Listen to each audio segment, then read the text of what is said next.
sector or the government.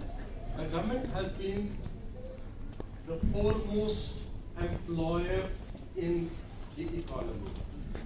That is why in your national income, BBA students would hear me out, when you calculate the GDP of the economy,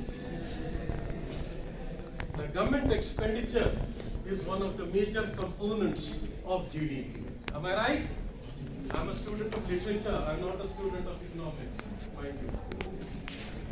So you could ask me, sir, certificate hai aapko bolne ke liye? I don't have a certificate. I'm not an MA in economics, but I'm telling you, I'm teaching you bachelor's degree. I don't need a certificate.